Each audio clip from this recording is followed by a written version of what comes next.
Chapter number 2 vector and equilibrium का जो next topic है हमारा वो है वेक्टर या क्रॉस प्रोडक्ट। स्केलर प्रोडक्ट की तरह ये भी क्वेश्चन बोर्ड के अंदर एज अ लॉन्ग क्वेश्चन काफ़ी दफ़ा आ चुका है और इम्पोर्टेंट भी है। और अगर आपने स्केलर प्रोडक्ट याद कर लिया तो ये ऑलमोस्ट उसके जैसा ही है। सो स्टार्ट करते हैं।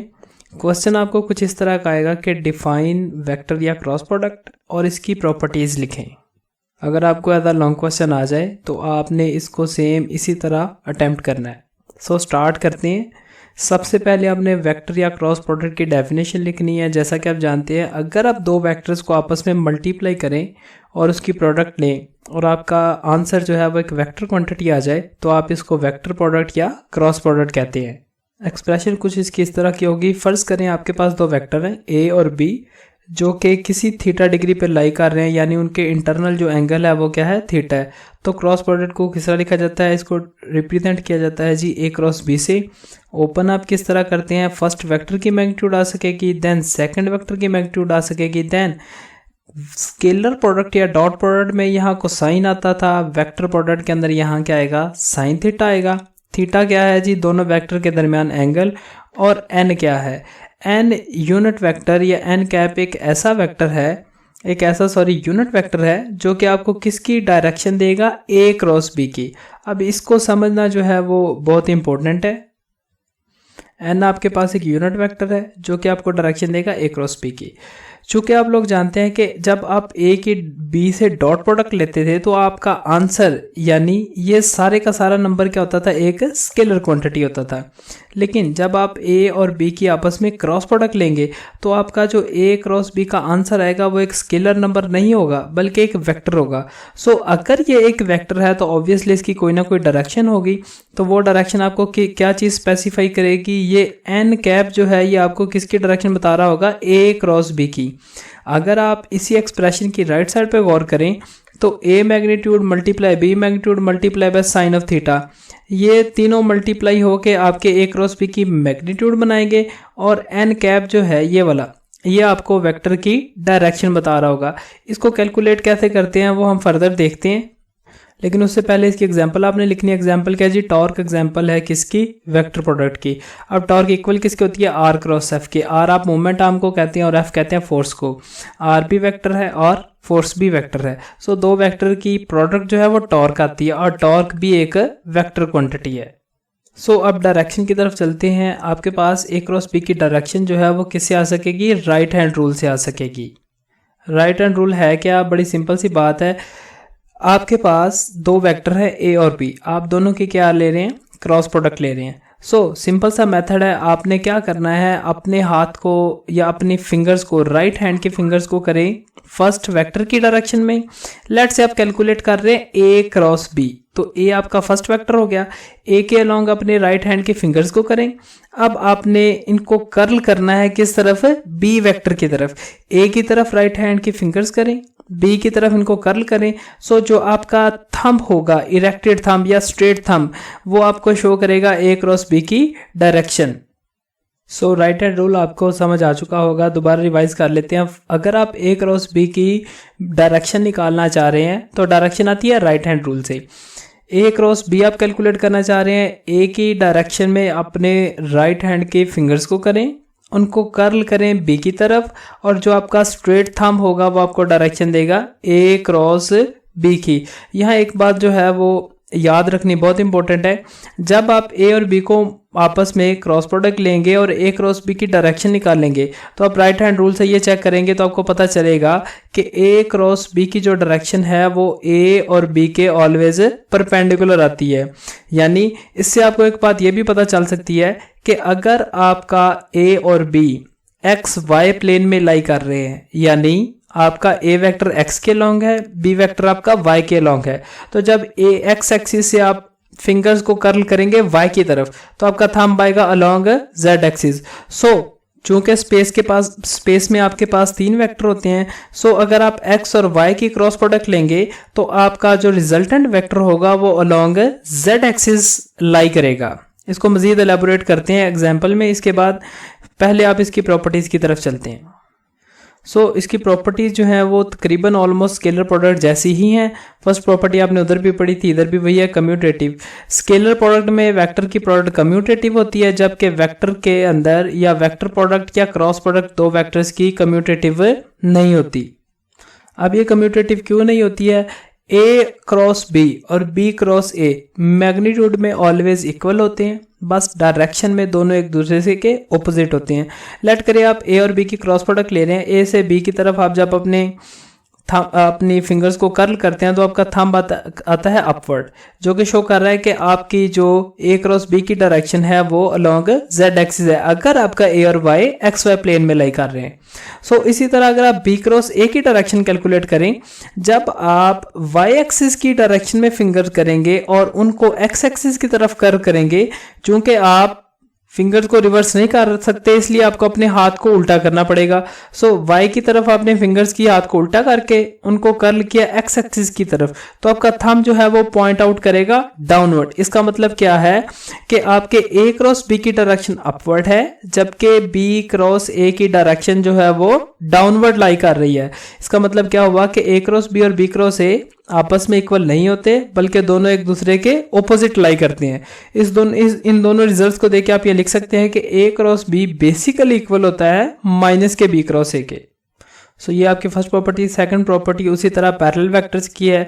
अगर आपके दो वेक्टर आपस में पैरेलल हो और आप उनकी क्रॉस प्रोडक्ट या वेक्टर प्रोडक्ट लें तो वो ऑलवेज जीरो आएगी। कैसे देखते हैं? फर्ज करें आपके पास दो वेक्टर है कुछ इस तरह ए और बी, जो कि दोनों आपस में क्या है? पैरेलल हैं।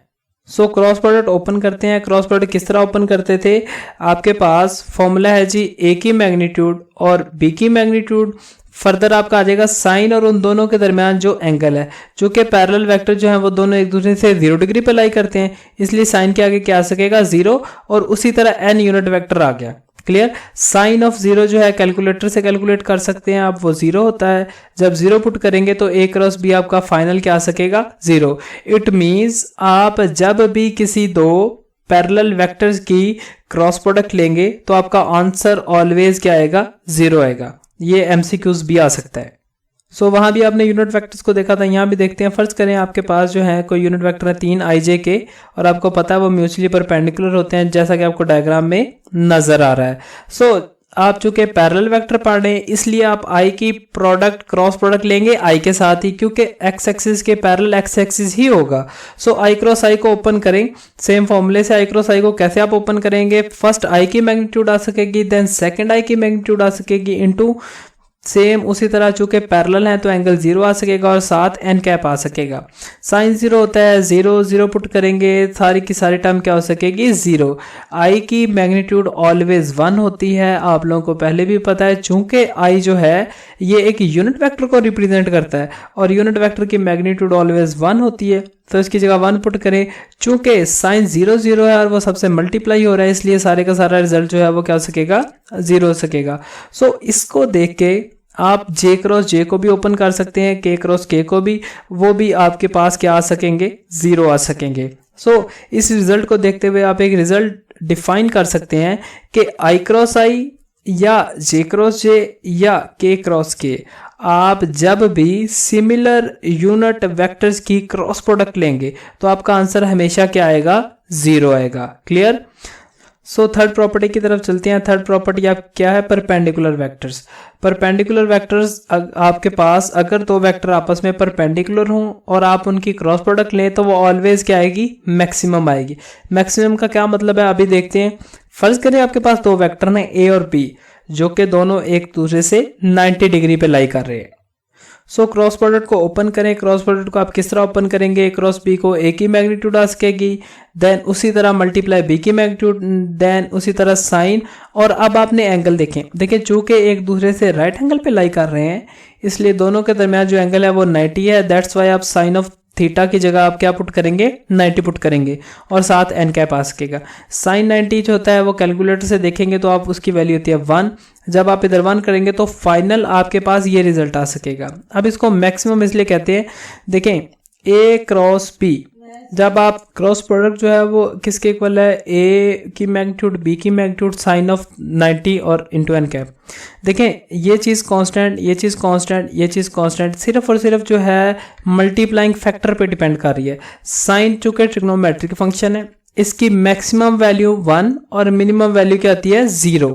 सो साइन की चूंकि परपेंडिकुलर के केस में या 90 के केस में इसकी मैक्सिमम वैल्यू आती है, इसलिए जो ये आपकी प्रोडक्ट है या परपेंडिकुलर वेक्टर्स के केस में जो आपकी दो वेक्टर्स की क्रॉस प्रोडक्ट होगी वो इस वजह से मैक्सिमम होती है, क्योंकि उसका मल्टीप्लाइंग फैक्टर जो है वो आपके पास क्या है, मैक्सिमम है। सो आगे इसको हम देखते हैं यूनिट वेक्टर्स के केस में। जैसा कि आप जानते हैं आपके पास तीन यूनिट वेक्टर हैं आई जे के, जो कि म्यूचुअली परपेंडिकुलर है, जैसा कि डायग्राम में भी आपको नजर आ रहा है। अच्छा, जब आप आई क्रॉस जे कैलकुलेट करेंगे, चूंकि परपेंडिकुलर वेक्टर पढ़ रहे हैं, तो आप किसी दो परपेंडिकुलर वेक्टर की क्रॉस प्रोडक्ट लेंगे। आई की जे के साथ ले लें, या जे की के के साथ ले लें, या के की आई के साथ ले लें। सो सबको एलेबोरेट करेंगे। फर्स्ट ऑफ ऑल आप जो है आई क्रॉस जे को सॉल्व करेंगे। आई क्रॉस जे को ओपन करें, आई की मैग्नीट्यूड आ सकेगी इंटू जे की मैग्नीट्यूड आ सकेगी इंटू साइन ऑफ 90। यहां तक क्लियर है। अब ये के कैप कहां से आ गया, देखें अभी राइट हैंड रूल आप अप्लाई करके देख चुके हैं। अगर आप अपनी फिंगर्स करें आई के अलोंग, उनको कर्ल करें, कुछ इस तरफ आपने अपना हाथ करना है, उसको कर्ल करना है आपने किस तरफ, y की तरफ या j एक्सिस की तरफ। तो आपका थंब ऑब्वियसली किधर को पॉइंट आउट करेगा, अपवर्ड। चूंकि 3D डायग्राम नहीं हम इधर बना सकते, इसलिए के कुछ इस तरह रिप्रेजेंट किया गया है। एक्चुअल में जो के कैप है या z एक्सिस है वो अपवर्ड लाई करता है परपेंडिकुलर x और y के। सो दोबारा देखते हैं, देखें आप अपनी फिंगर्स को करें आई कैप के अलोंग, उनको कर्ल करें कुछ y की तरफ, कुछ इस डायरेक्शन में। क्लियर है, जैसा कि ये आपको एरो इधर शो कर रहे हैं। सो आपका जो थंब है वो पॉइंट आउट करेगा अपवर्ड पॉजिटिव एक्स एक्सिस की तरफ, और पॉजिटिव एक्स एक्सिस के अलोंग जो आप यूनिट वेक्टर यूज करते हैं वो क्या करते हैं, के। इधर आपने एन कैप यूज किया है, जो कि एक जनरल बात हो रही है। अगर आप इधर आई और जे की बात करेंगे तो आपकी एक्चुअल डायरेक्शन जो है आई क्रॉस जे की वो अलोंग z एक्सिस आ रही है। सो दैट्स वाई आपने उसकी जगह के कैप पुट कर दिया। सो आई की मैग्नीट्यूड पुट करे 1, जे की पुट करे 1, साइन 90 की पुट करे 1 इंटू के कैप, तो आपका फाइनल आ सकेगा के कैप। इससे आपको क्या बात पता चली कि जब भी आप दो परपेंडिकुलर यूनिट वेक्टर्स की क्रॉस प्रोडक्ट लेंगे तो आपके पास एक तीसरा यूनिट वेक्टर आ जाएगा। अब इसके लिए एक छोटा सा फॉर्मूला है, वो भी जो है वो डिफाइन करते हैं कि आप किस तरह जो है वो डायग्राम देख के ये प्रोडक्ट निकाल सकते हैं। जैसा कि आपको पता है कि क्रॉस प्रोडक्ट किसी भी दो परपेंडिकुलर यूनिट वेक्टर्स की ऑलवेज क्या आएगी, अनदर यूनिट वेक्टर आएगा। सो ये डायग्राम आपको पहले क्लियर है। एक डायग्राम आपने ये वाली जो है वो मेमोराइज कर लेनी है। एक सर्कल ड्रॉ करें, उसके अंदर एंटी क्लॉकवाइज डायरेक्शन में दो डायरेक्शंस होती हैं, एक को आप क्लॉकवाइज कहते हैं और एक को एंटी क्लॉकवाइज डायरेक्शन कहते हैं। सो क्लॉकवाइज होती है घड़ी की तरह, एंटी क्लॉकवाइज होती है ऑपोजिट डायरेक्शन में। ऑपोजिट डायरेक्शन में 3 एरो लगाएं, एक के साथ आई कैप लिख दें, उसी ऑर्डर में चलते हुए जे कैप लिख दें और उसी ऑर्डर में चलते हुए के कैप लिख दें। अब आपने अभी पिछली एग्जांपल में देखा कि जब हम आई की क्रॉस प्रोडक्ट लेते हैं किसके साथ है, जे के साथ, तो आपका जो रिजल्टेंट है वो क्या आ जाता है, के कैप आ जाता है। क्लियर है। सो ये वाला अगर आप रिजल्ट देखें आई क्रॉस जे, क्या ये के इक्वल आता है, बिल्कुल आता है। इसी तरह अगर आप जे की क्रॉस प्रोडक्ट लेंगे के के साथ तो वो आई आ सकेगी, के की प्रोडक्ट लेंगे अगर आप आई के साथ तो जे आ सकेगी। और इसी का रिवर्स भी है, अगर आप इनकी जगह चेंज करें, यानी आई क्रॉस जे की बजाय आप जे क्रॉस आई ले तो वो माइनस का के कैप के इक्वल आ सकेगी। सो इसी तरह ये रिजल्ट है। अब इनको मेमोराइज कैसे करना है, देखिए आपने एंटी क्लॉकवाइज डायरेक्शन में एक सर्कल लगाया। जब आप आई क्रॉस जे लेंगे, यानी दो जो एक दूसरे के साथ लाई कर रहे हैं उनकी क्रॉस प्रोडक्ट लेंगे तो ऑलवेज आंसर आपका आएगा थर्ड वेक्टर। क्लियर है, यानी आई क्रॉस जे लिया तो आपका क्या आ गया, के आ गया। इसी तरह आप अगर जे क्रॉस के लेंगे तो आपका आंसर आ सकेगा आई, कुछ ऐसा ही है।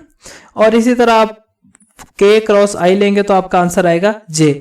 सो बात याद रखने वाली क्या है और याद कैसे आप रखेंगे कि जब भी आप सेम फॉलो करते हुए एंटी क्लॉकवाइज डायरेक्शन, किसी भी दो यूनिट वेक्टर्स की, देखिए एंटी क्लॉकवाइज डायरेक्शन को फॉलो करते हुए जब भी आप किसी दो यूनिट वेक्टर की क्रॉस प्रोडक्ट लेंगे तो वो थर्ड यूनिट वेक्टर के इक्वल आएगी।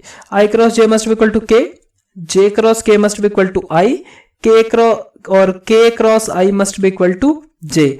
लेकिन अगर कोई बच्चा इसके रिवर्स जाना चाहता है, मसलन वो एंटी क्लॉकवाइज नहीं बल्कि क्लॉकवाइज लेना चाहता है, तो आपको पता है कि वेक्टर प्रोडक्ट जो है वो कम्यूटेटिव नहीं होती बल्कि रिवर्स होती है। सो अगर आप अलोंग द क्लॉकवाइज डायरेक्शन जाते हैं, यानी आप आई क्रॉस जे की बजाय जे क्रॉस आई लेते हैं, इस डायरेक्शन में जाते हैं, तो साथ एक नेगेटिव साइन आ सकेगा। सो जे की आई के साथ आप अगर क्रॉस प्रोडक्ट लेंगे तो आंसर आएगा माइनस का के कैप।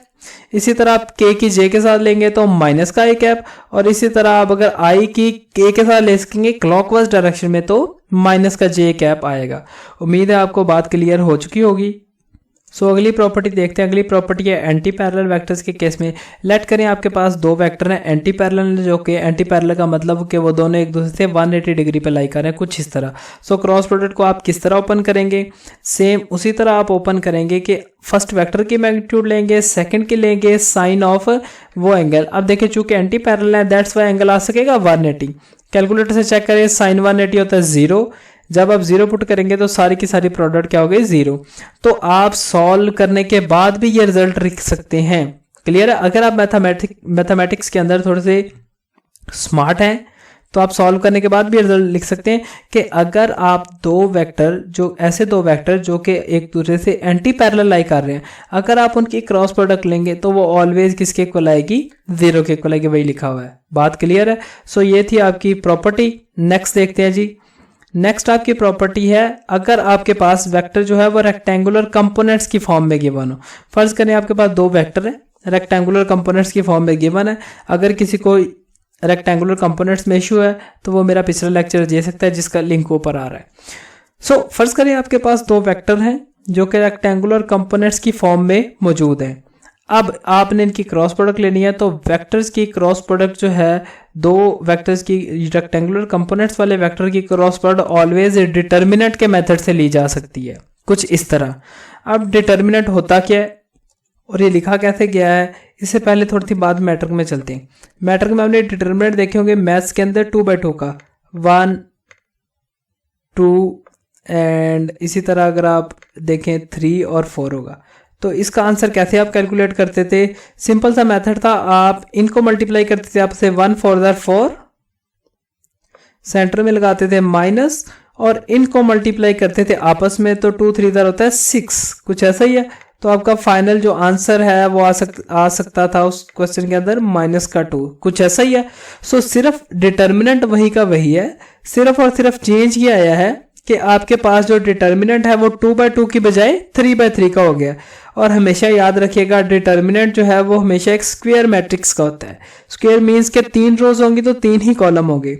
अब एक रोज भी आपने कैलकुलेट करना है। फर्स्ट रो के अंदर आप लिखते हैं आई जे के, एक्सपेंड कैसे करते हैं वो भी देखते हैं। फर्स्ट रो में आप लिखते हैं जी आई जे के कोफिशिएंट्स। सेकंड रो के अंदर आप लिखें जी, चूंकि आप ए क्रॉस भी ले रहे हैं, ए वेक्टर पहले आ रहा है तो ए का कोफिशिएंट लिखें। आई का कोफिशिएंट क्या है जी क्वेश्चन के अंदर, ax है।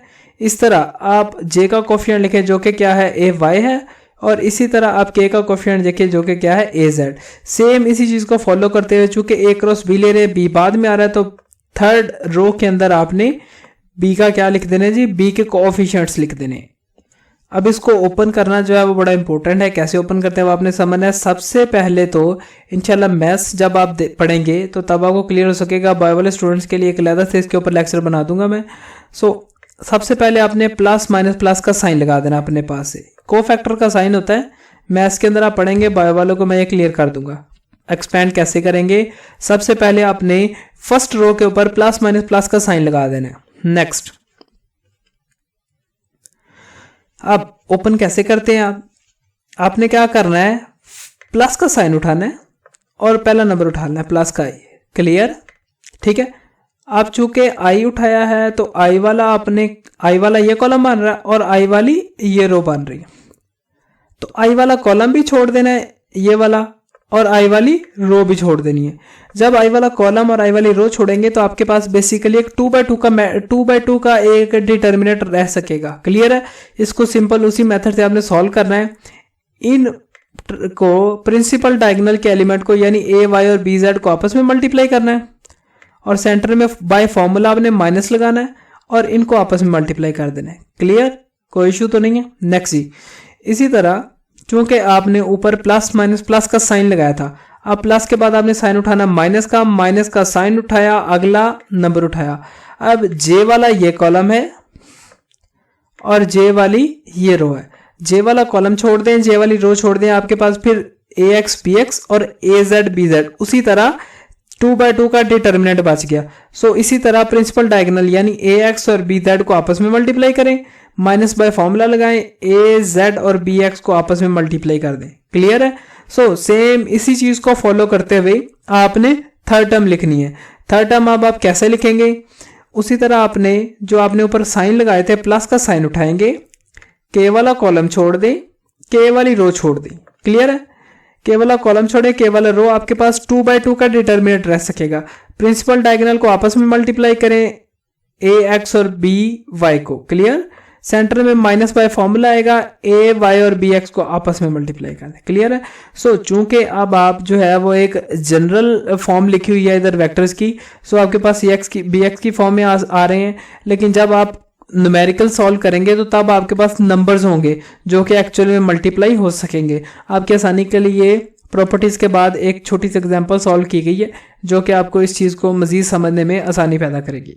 सो ये थी आपकी प्रोडक्ट अगर आपके पास वेक्टर रेक्टेंगुलर कंपोनेंट्स की फॉर्म में गिवन हो। नेक्स्ट प्रॉपर्टीज की है एरिया ऑफ पैरेललोग्राम। जो क्रॉस प्रोडक्ट है ये यूज होती है किस लिए? एरिया ऑफ पैरेललोग्राम कैलकुलेट करने के लिए। पैरेललोग्राम ऐसी शेप को कहते हैं जिसकी ऑपोजिट साइड आपस में पैरेलल हो। जैसे ये वाली साइड जो है ये इसके पैरेलल है। क्लियर है? और ये वाली साइड जो है वो इसके पैरेलल है, कुछ ऐसा ही है। सो ऐसी शेप को पैरेललोग्राम कहते हैं।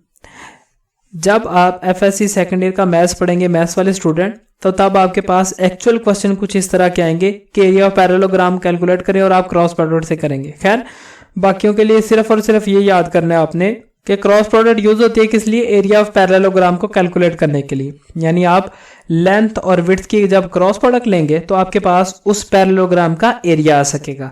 सो यहाँ आपका टॉपिक जो है वो कंप्लीट होता है। जस्ट एक एग्जांपल है जो कि सिर्फ आपकी अंडरस्टैंडिंग के लिए ऐड की गई है। फर्ज करें आपके पास दो वेक्टर है जो कि एक्चुअल नंबर्स की फॉर्म में है। क्लियर है? जैसा कि आपको गिवन है। अब आपने इनकी क्या लेनी है? क्रॉस प्रोडक्ट लेनी है। तो किस तरह लेंगे? डिटर्मिनेंट बनाएं, पहली रो में आई जे के लगाएं, सेकंड में इसके कोफिशिएंट लिखें 2, 3 और 7, कुछ ऐसा ही है। फिर बी टू के एंड पे आ रहा है तो बी वाले कोफिशिएंट लिखे 7, 3 और के का कोफिशिएंट -5 है। लिख लिया? कोई इशू तो नहीं इस बात के अंदर। सो अब आपने इसको उसी तरह एक्सपेंड करना है। कैसे एक्सपेंड करते हैं हम देखते हैं जी। जैसा कि आपको मैंने पहले भी समझाया है कि आपने करना क्या है, प्लस माइनस और प्लस के साइन लगा देने। यहां तक क्लियर है? प्लस का साइन उठाया, आई कैप उठाया, आई वाला कॉलम छोड़ा, आई वाली रो छोड़ दी, कुछ ऐसा ही है। तो बाकी आपके पास ये नंबर बच गए। 3 को -5 से मल्टीप्लाई करें। सेपरेट टर्म्स इसीलिए लिखें तो आपको क्लियर हो सके। सेंटर में बाय फॉर्मूला माइनस आया, 7 को 3 से मल्टीप्लाई कर दिया। क्लियर? यहाँ एक टर्म आपकी जो है वो कंप्लीट हो गई, यहां से लेके यहां तक। क्लियर? सो नेक्स्ट अब आपने क्या करना है? उसी तरह आपने जे वाला को उठाना है। चूंकि जे से पहले आपने नेगेटिव साइन लिया था इसलिए माइनस का जे उठाया, यानी माइनस वो उठा लिया और नंबर उठा लिया जे। जे वाला कॉलम छोड़ा, जे वाली रो छोड़ी, तो आपके पास 4 नंबर बचे। इनको मल्टीप्लाई किया तो 2 × -5, माइनस फॉर्मूले का इनको मल्टीप्लाई किया तो -7 × 7। क्लियर? ये आपके पास सेकंड टर्म कंप्लीट हो गई। सो इसी तरह आपने चूंकि इधर प्लस का साइन लगाया था, प्लस का के उठाया, के वाला आपने कॉलम छोड़ा, के वाली आपने रो छोड़ी, तो पीछे 4 नंबर बच गए 3, 2। क्लियर? प्रिंसिपल डायगोनल माइनस फॉर्मूले का लगा के 7, 3। क्लियर? सो आप जब इसको फर्दर, चूंकि ये नंबर्स हैं तो आप इनको इजीली जो है वो आपस में मल्टीप्लाई कर सकते हैं। मल्टीप्लाई करेंगे तो आपके पास ये रिजल्ट आएगा। तो सिंपल एडिशन और सब्ट्रैक्शन आपके पास फाइनल ये रिजल्ट आ सकेगा। उम्मीद है आपको क्रॉस प्रोडक्ट समझ आ सकी होगी। तो आपके लिए एक छोटी सी असाइनमेंट है, आपने ए और बी वेक्टर जो आपके पास आ रहे हैं आपने इनकी ए क्रॉस बी भी कैलकुलेट करना है और बी क्रॉस ए भी कैलकुलेट करने हैं। सो आज आपने कवर किया है जी वेक्टर या क्रॉस प्रोडक्ट। उम्मीद है आप सबको समझ आया होगा। ये लेक्चर आपको सैयद एकेडमी की तरफ से प्रोवाइड किए जा रहे हैं। सैयद एकेडमी उन स्टूडेंट्स के लिए जो घर रहते हुए कॉलेज जाने से पहले पहले अपनी फिजिक्स कवर करना चाहते हैं, उनके लिए एक 90 डे फिजिक्स का चैलेंज लेके आया है। यानी 90 डेज मैं आपके साथ रहूँगा और 90 डेज में हम जो है फिजिक्स को थोरली कवर करेंगे 1 बाय 1। प्लस इस तमाम बुक के नोट्स जो होंगे वो आपको अवेलेबल हो जाएंगे। जैसे ही कोई चैप्टर कंप्लीट होगा तो साथ आपको लिंक में इसके नोट्स अवेलेबल हो जाएंगे। अगर आपको लेक्चर पसंद आया है, समझ आई है, तो काइंडली कमेंट करके मुझे बताएं, लाइक करें और अपने फ्रेंड्स तक शेयर करें ताकि वो भी इस 90 डे फिजिक्स चैलेंज का हिस्सा बन सके। नेक्स्ट लेक्चर तक अल्लाह हाफिज़।